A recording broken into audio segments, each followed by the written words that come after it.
Welcome to the JDM YouTube channel. Before we get started, please take a moment to like and subscribe so you don't miss any updates. Today, I am honored to welcome Mary Cusick and Lisette Logan from the OvaryIt Foundation. They are here to share the incredible work OvaryIt is doing, and specifically how you can help support their mission through the Fucupcakes Give Back Fund. Well, Lisette, Mary, thank you for joining me. I know you guys, between the holidays and your busy schedules, I appreciate you, coming on here and talking to me. I really appreciate that. This is really awesome. So if you'll just, let's talk about who you are and what is OvaryIt. Well, thank you so much for having us. We're really excited and thank you for everything you've been doing with the OvaryIt Foundation. You guys are absolutely amazing. My name is Mary Cusick. I'm the founder and CEO of OvaryIt and the OvaryIt Foundation. And I'm your traditional tech geek in healthcare. And Lisette, go ahead. And I'm Lisa. I am the COO for OvaryIt Foundation. I'm also a pharmacist. So we're both hats. And thank you for all of the support that you provide for us with OvaryIt Foundation and the work that we can do. We're really passionate about it. I grew up in Miami, single parent home, and my mom really showed us the value of education, but I really witnessed firsthand what lack of health care and was. I'm a product of domestic violence. So being able to team up with Mary, I've been with Mary since 2022, and I'm so passionate about it. So forgive me, Lisa, if you see me be very animated. There's something just that I care a lot about. Yeah. Is the OvaryIt Foundation local to your area, or is this nationwide? So, great question. We are in the process of really expanding nationwide. So we are in a few states right now, but we realize that our impact can go so much further. And realistically, this is the first time we're really going to talk about some of these big changes that are coming publicly. And so we wanted it to be special with you. Oh, yay! I'm excited. Yeah. All right. Well, my first question, well, that's technically my second question for y'all is, OvaryIt was born out of your personal experience with the healthcare system. Can you take us back to that moment and share what happened to make you realize that there's got to be a better way? Yeah, absolutely. So OvaryIt came about in 2020, and at the time, I was newly married, and I wanted to just get on contraception. And so I had a really demanding job at that time, and I could not get in to see an OB-GYN or really anybody to get birth control anytime soon. Hmm. So keep in mind, this was like early 2020, right before things really got interesting in 2020. And I went online to use a telehealth app. I answered only 4 questions, and I was prescribed without ever talking to a doctor, without talking to anybody. And I didn't even think my request for like birth control actually went through on their website because I never heard from anybody. Um, and a few days later, a pill pack shows up in the mail. And I was like, oh, I guess my insurance covered this. I have no idea that was just like a mystery pack of birth control showed up. So I did what any desperate girl at the time that would do, and I started taking it. But I had one of the really, really, really scary effects, which Hmm. is called a hemiplegic migraine presenting as a stroke. So I woke up one morning, went to feed my dogs, and the left side of my body just stopped working. So I hit the floor like a sack of potatoes. And my husband at the time, he's an ER doctor, he found me on the floor. And I mean, there was nothing on my left side of my body that could work. He lifted up my leg and my foot was just hanging there. So he got me Oh, the care that I needed. But I realized, my husband is the doctor. I'm not a super successful, but I'm like a fairly successful white woman who has access to health care. And I'm slipping between the cracks because the healthcare system that we created has been extremely democratized as far as economics is concerned, right? Like we have it's more of e-commerce than it is actually healthcare anymore. Yeah. Everybody's just trying to get money from you. It doesn't matter if it's insurance, it doesn't matter where, right? And so we really wanted to build something where the safety was back into healthcare and that idea of control and protocols and making sure that everyone was going to stay safe.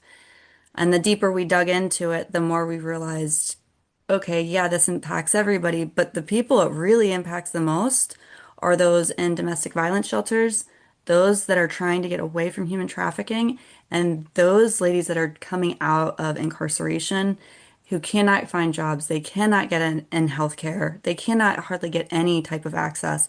And it's all three of those really vulnerable populations however bad we think is like normal Americans are suffering, they have it 10 times worse. So both of those things kind of came to fruition like right back to back when we started looking at who doesn't have access once we created an access point for people. Okay. Lisette, did you want to chime in on that? Yeah, I mean, it's Mary's origin story, which I'm so happy to, be a part of with the foundation. And like Mary was saying, that the abuse women, the survivors, are 3 times more likely to experience unintended pregnancies due to the increased rates of rape and lack of access. So, with that being said, like being able to provide access through the foundation to this demographic that is often forgotten. And I am a part of that demographic, domestic violence survivor. It feels really good to be able to say, hey, as a pharmacist, understanding that our healthcare system, it's broken. It's so there's Yeah. something that's not really working. And we have identified that in America, for a lot of things, women get left behind. So why not be able to be part of the solution and use the tools that we do have to help the women that we can? Yeah, absolutely. So, every location is very different. But what we notice time and time again is that women are primarily those suffering from domestic violence. And not to say it can't happen to men, but we are focused on the women, Mhm. obviously, and that are the survivors of human trafficking and domestic violence primarily.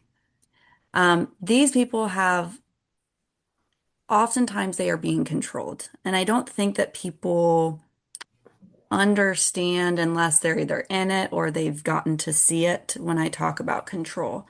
People are, the abuser is often monitoring their phone, their location, who they're able to talk to, who they're allowed to talk to. Um, and so things get really challenging. They don't want them to go see an in-person doctor sometimes. Maybe they might be able to go do certain little things, but they generally aren't able to go see, they're not going to be able to get to an OB-GYN, right? Um, it, 9 times out of 10, they're not going to. And if they do, are they afraid that whatever health coverage they do receive is actually going to be listed when that abusers goes on their health plan? Because sometimes the abuser's the husband, right? They can Mhm. look at what was actually transacted in that health plan. So just the sheer amount of control, deception, is very daunting for a lot of these individuals who are stuck in this process. And they're trying to get out. They might also have lack of transportation. They also might have, they might be rural health, which is already difficult to actually get care in rural America anyway. I recently went down to South Carolina, rural South Carolina, and I saw domestic violence right in front of my face at some of these Oh, sites. It was very frustrating, very daunting, extremely intimidating, and that's exactly what we're trying to solve for. So, Yes, we do telehealth, and here's the exciting part. We, Lisette and I have been hustling this past year, and we are teaming up with pharmacies in some states throughout the US uh, to empower them to also start prescribing contraception right there in their pharmacy. So, like, if you ever go to any other country, a pharmacist can pretty much help you right there on the spot. Hmm. Right? Like you Nice. have a tummy ache, like you have all kinds of stuff, and a pharmacist can help you. In America, there's just so many regulatory requirements, legalities, contracts, control of health insurance, everything else. It makes it Yeah. really challenging. So we realized, we can only do so much from telehealth, right? Because they can still monitor your phone. Most people are able to get to a pharmacy because 90% of the population lives within 5 miles of a pharmacy. Yeah. On-site pharmacists are oftentimes seeing these people through and through, day in and day out. Doesn't matter, right? If we empower pharmacists to be able to prescribe contraception, and then our foundation actually supports those services, so those patients have to pay $0 for the appointment. Moving forward, now it's not just, hey, we can provide telehealth. Now we're essentially, like we look at crypto, we look at blockchain technology and its decentralized processes. This is that same concept of we are decentralizing everything, right? Like let's empower the pharmacists who are on the site, who know their community, who they know these people already. Let's let them help these women. So, that's our next step. That's our big, big, huge announcement that we're so proud of. It's taken about a year and a half in the making to really get everything set up in the background to allow for all of these things because there's so many regulatory requirements. And every state is Oh, different. Yeah. well, that's amazing. That's Yeah. pretty, that's impressive. I'm excited about that for you guys. Thank you. And what people don't realize, Lisa, is that pharmacists already have the capacity to do this. So when you're Oh, going to school, like in the sense of you are already taught guidelines, you're taught how your body works naturally, and then the prescriptions that you're given, how they're supposed to work, fixing whatever's going on with your body or whatever it's supposed to happen with the medication. With that being said, you're taught all of these things in pharmacy school. But in America, pharmacists are not recognized as providers everywhere, but that's starting to change. I think we're up to, is it 35 38 states? states. 38 38 states. states and Washington, D.C. wow. allow for this Yeah. now. Yeah. But they So That's really that's don't have a amazing. mechanism to be able to. So that's what we're doing. We're putting mechanisms in place and we're going in. yeah. That's amazing. That's really great. Um, now, how did you two meet? How did you meet up to do this? I didn't ask that. Girls, the girls gang. It was kismet. It was meant to be. It was one of those things that Mary and I both have a go-getter personality, and it was gonna be we were either gonna love each other or hate each other. And I can say that we definitely feed off each other. We're the same age. We've walked two different paths in life. And no matter what hat we're wearing, we're perfectly fine with growing from each other, learning, and being able to take the feedback and understanding, hey, today might be a bad day. Today might be a day we just have to lick our wounds and we're going to come back tomorrow, but we keep coming back tomorrow. And we keep like hustling and pushing each other to do better because we believe in what we're doing. Well, that's awesome. And you guys, you've been doing this for how many years? So Lisette's been with me for 3 years now, a little over, right around three Yeah. years on Yeah. this journey. And I've been going at this for 5 years now. So this has been a long time in the making, and it's been a lot, so much, so much. I can't even describe how much. It's been This is so a much. huge milestone for you guys. That's amazing. The gap, you're bridging the gap, empowering pharmacists. Um, how does your platform actually work to help a woman get the care she needs without the usual barriers? Yeah, so empowering the pharmacist looks very different in different states because they all have different regulatory bodies that they have to be overseen by. Um, you know, our overall goal is to connect these women and these types of patients, whether it's the telehealth aspect of things, but for the pharmacist, it is allowing the patient to go in, get an appointment right there on the spot, and get their contraception and get out as quickly as possible, right? Think about when, like, not like, think about when you were little and you were trying to sneak out or do something, right? Like, but that is their every single day life, unfortunately, right? Right. It is, and it's not like, oh, if I get in trouble, I'm going to get yelled at or I'm going to get grounded. If you get caught, the stakes are higher for these ladies. So Right. for us, it was, most of the time, if you go to a doctor, you got to go to a doctor. You probably have it's probably a high expense. Then you still have to get to the pharmacy to even pick up any pills or any type of medications. Then you have to get home. And you have to make an And appointment. you Mhm. got, yeah, and you got to book an appointment, which takes weeks to do. Mhm. So in this model, it is literally you walk into the pharmacy as a walk-up appointment, you get your appointment, you walk out with the birth control. There is no multiple steps, there's no weeks of waiting, there's no anything like that anymore. That's a game changer. It's a complete game changer. And urgent care, which is really expensive, they don't do Mhm. birth control. They refuse. So it's like there's so many, there's all these little gaps when it comes to certain types of care that have been overlooked. And, we're just trying to fill those gaps. Even telehealth sites, we love telehealth, but they're going to mail you some type of birth control. You don't want that in your mail sometimes, right? Like especially for they can't get that type of mail. So it's just these small things where when you start to put their use case and their lived experiences together and you say, hey, that's a barrier. Hey, that's a barrier. Hey, that's a barrier. You look at it and you're just like, no wonder these women have such high unintended pregnancy rates from these people wanting to keep, the abusers trying to keep control over them and having so many barriers that most women do not have to think about. That's what they keep running into time and time again.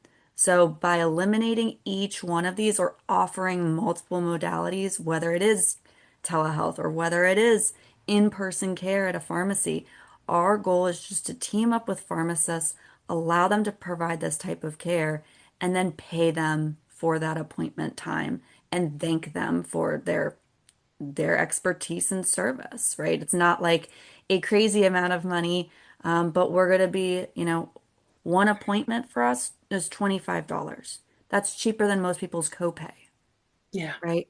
So those are the type of pharmacists, they're already giving like a huge discount by offering this type of service, right? They're already reducing their rate, and then we're kind of meeting them in the middle to say, hey, thanks for doing this though. So yeah, I mean, it's a great teaming opportunity. It's really starting to create better bridges, not only for these women, but just all of healthcare. So we hope that this expands everywhere in the future, where Oh, oh not yeah. for us, not just for us, but like we want pharmacists to be able to provide these types of services to anybody and everybody in the country in the future, more readily available and allow pharmacists again to just have more of an impact in communities. And doing it safely. I think that part as well. Mary mentioned, in her origin story, how the birth control came in the mail, but asking the correct questions. So, with Mary's background and being the tech nerd that she is the part that she didn't include. There are safety guardrails that are in the platform that, so the pharmacist is already trained on this, but it in the busy world and the day to day that the pharmacist has to fill prescriptions and overseeing all of the different medications and safety aspects, well, using the platform that I was able to contribute to as well, but with her tech background, it has safety rails in there that allows for no longer that fragmented in healthcare, but also safety. And so now women can also get prescribed contraceptive that's appropriate for them, that's not going to cause them to have a stroke. If they're not supposed to have estrogen, then the platform can help prevent this. You're not going to be prescribed something that's contraindicated against you. So I think That's that was a great. major part. Mary did a huge lift, and when she was asking the why and how is this happening to me, she's the person that does all of the research. That wait, there's guidelines. Wait, how did this happen? Yeah, She's a pharmacist. that's gonna be yeah, and I always wondered about, getting medication in the mail anyway. It can be stolen, it can be tampered with, it can, if we wouldn't Heating, cooling, it gets exactly. tricky. Yeah, no, it definitely gets tricky. And I think for a lot of medications it's okay, but certain ones I don't know if I want to test it out like that. Yeah, I agree. I'm the same way. Right. Well, let's get to the OvaryIt Fund, and the Fucupcakes Give Back Fund. We did a poll, and OvaryIt was voted to be the beneficiary of our first ever Give Back Fund. So that's pretty exciting, and I think it's an excellent cause. So I'm pretty happy about that. Um, Now we're going to run it till December 31st. And then in January, everything that we have received, whether in the form of Fucupcakes or XLM, is going to be transferred. Fucupcakes will be sold to XLM or USDC, and then that's going to go straight to the OvaryIt Fund. Is there anything you would like to tell, the community and the public, how those funds are going to be used once you receive them? Yeah, absolutely. So, um, full disclosure, Lisette and I, from the foundation standpoint, we don't pay ourselves a dime. So 100% of all of the proceeds goes directly to our causes. Anything that's like even administrative or operations, we pay out of our own pockets to help. And that's kind of like our, you know, we donate a lot of time, but we also donate our own money. So like we're eating our own dog food, right? Like we are doing, we're proof is in the pudding.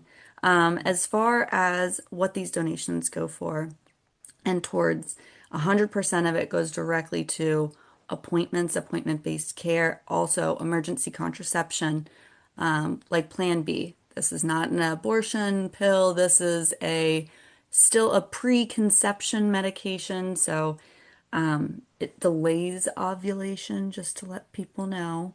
Um, so we send Plan B, we send feminine hygiene products, we send pregnancy tests to our existing partners at domestic violence shelters specifically. So we send these care packages, we provide education, we're doing all kinds of stuff, but we're really, really, really trying to now push this in-person pharmacy care as well, because there's no rate limiting step anymore, right? Like there's only so much that you can do in telehealth, and there's still only so many states you can practice in for that.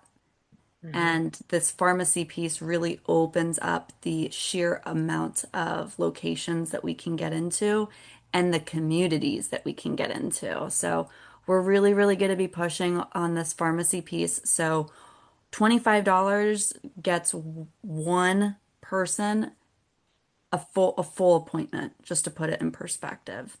$25 allows 5 Plan B pills to get sent. I know when if somebody goes to Target or, these big box stores, one Plan B is like $40, and you're like, how's that possible?